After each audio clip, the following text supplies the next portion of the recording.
국가수사본부장에 임명됐다가 낙마한 정순신 변호사 아들의 학교폭력 논란, 여전히 우리 사회에 여진을 일으키고 있죠. 학교폭력의 심각성에는 그 이유가 있고 또 문제가 벌어진 이후의 과정들에 또 다른 이유가 있지 않을까 싶습니다. 장천 변호사와 함께 이야기 나눠보죠. 어서 오십시오. 예, 안녕하세요. 네, 자, 정 변호사 아들의 학폭 문제, 피해자가 문제를 제기했습니다만 사과나 반성이 없었고 또 그에 맞서서 그 주장을 사실로 만들기 위해서 부모가 나서면서 이 문제를 키운 건데 이제는 일부의 일만이 아닌 것으로 보입니다. 최근 3년 동안 학폭 관련 행정심판, 소송이 큰 폭으로 늘어났는데요.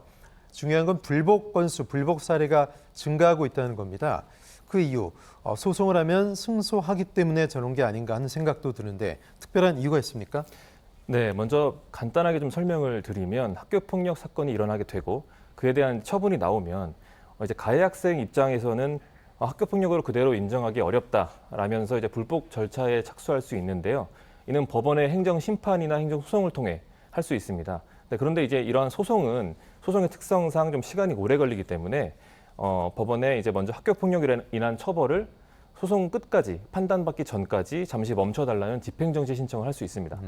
이러한 집행정지가 인용이 되면 이미 나온 처분의 효력을 잠시 멈추게 되니까 극단적으로 말씀을 드리면 이미 강제전학 처분을 받은 학생이 계속해서 이전과 같이 피해 학생과 학교를 계속 다닐 수 있는 겁니다. 그래서 실제 정순신 씨 아들 같은 경우에도 같은 이유로 행정소송이 1년 이상 걸리는 그 동안에 그 피해 학생과 함께 학교에 다닐 수 있었죠.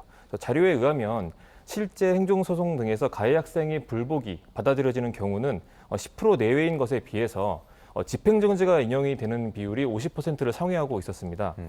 제주나 세종시는 집행정지 인용률이 최근 3년간 100%에 달했고요. 인천, 부산, 대전, 광주 등은 모두 90%를 넘기고 있었으니까 가해 학생 입장에서는 이러한 불복 절차에 착수할 수 있는 그런 유인이 충분히 있는 것 같습니다. 그렇군요.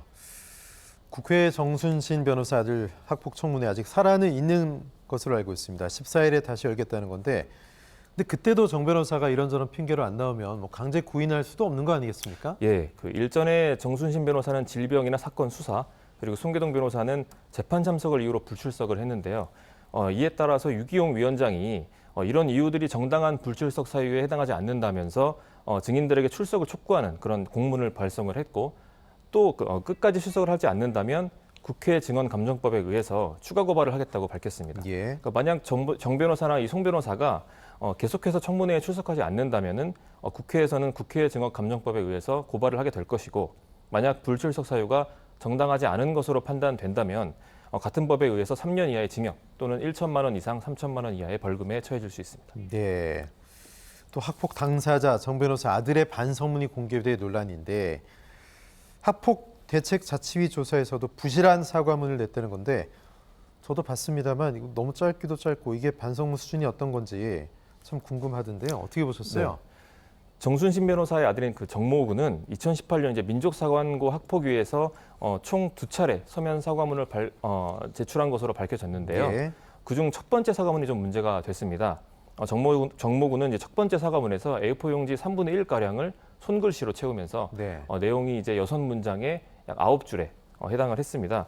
물론 글씨는 잘 못 쓸 수 있습니다. 그런데 그 내용이 조금은 무성의했다 이런 평가가 조금 있는데요.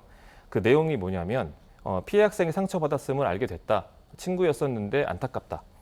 이에 미안하고 반성한다. 이런 간단한 내용이었습니다. 이 공개된 사과문을 보면은 진심으로 반성하고 있다는 모습은 사실상 좀 찾아보기 어려운 것도 사실입니다. 이에 당시 민족사관고 학폭위에서도 이 점을 지적을 했고 정모군은 두 번째 사과문을 좀 더 길게 작성을 해서 다시 제출을 했습니다. 자, 뭐 정 변호사 아들 학폭 문제에 대한 민심이 반영이 된 거겠죠. 당정이 나섰습니다. 학폭 가해 기록을 끝까지 간다는 거예요. 대학교 정시에도 반영하고 취업에도 영향이 있게 그렇게 만들겠다는 건데요. 어떻게 보십니까? 뭐 잘못하면 이거 좋은 글씨 새기는 거 아니에요? 이런 얘기도 있던데.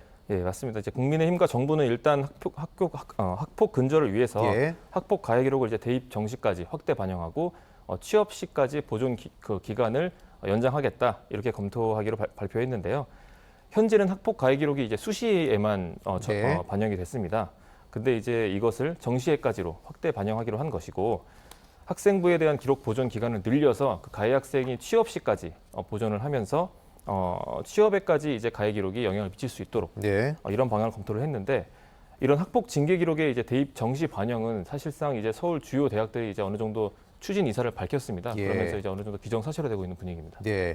이른바 아버지가 변호사였기 때문에 더 잘 빠져나갔다. 정순식식 학폭 법기술에 대한 예방책은 빠져있다. 이런 비판도 많이 있고 예. 헛다리 짚기식 처방이다. 이런 비판도 있습니다. 어떻게 생각하세요? 네, 정순신 씨 아들의 학폭 사건과 마찬가지로 학부모가 이제 집행정지 신청을 하고 끝까지 불복 소송을 하면서 결국 실질적으로 이제 학폭위에서 내린 처분이 가해 학생에게 적용되지 못하고 2차 가해까지 이어지는 문제들이 있을 수 있는데요.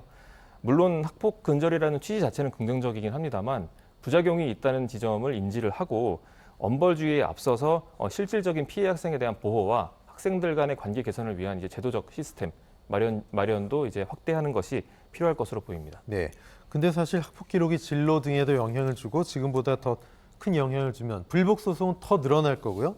그러다 보면 피해 학생은 또 다른 2차 피해를 입을 수도 있을 텐데 어떻게 보세요? 대학들은 소송이 안 끝난 기록 반영한다는 게 좀 부담일 수도 있는데. 예, 맞습니다. 만약 학폭 가해에 대한 기록이 이제 대입 정시로 확대가 되고 취업에까지 이제 영향을 미치게 된다면 사실 가해 학생의 부모 입장에서는 어떻게든 그 학폭 기록을 없애고 싶을 거잖아요. 네. 그래서 이제 불복 소송을 하게 될 가능성이 높아지고 그러면은 불복 소송 증가는 어찌 보면 필연적이라고 볼 수밖에 없을 것 같습니다. 예. 그리고 앵커님께서 이제 지적하신 것처럼 이 소송이 3심제이기 때문에 어쩔 수 없이 시간이 되게 오래 걸리게 되고 그렇기 때문에 최종 판결이 나지 않은 상태에서 그 학폭 기록을 정시에 반영하게 될 수 있는 그런 문제점이 생길 수 있습니다.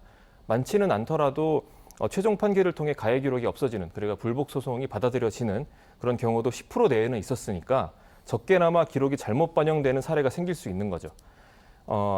여기에 대한 대비책이 필요할 것이고요. 또 다른 문제점도 있습니다. 이제 가해 학생이 만약 자퇴를 하고 검정고시를 통해서 이제 대입 정시에 응시를 하게 되면 가해 기록 자체가 없어지기 때문에 예. 이에 대한 형평성 문제도 고려해야 할 것으로 보입니다. 예.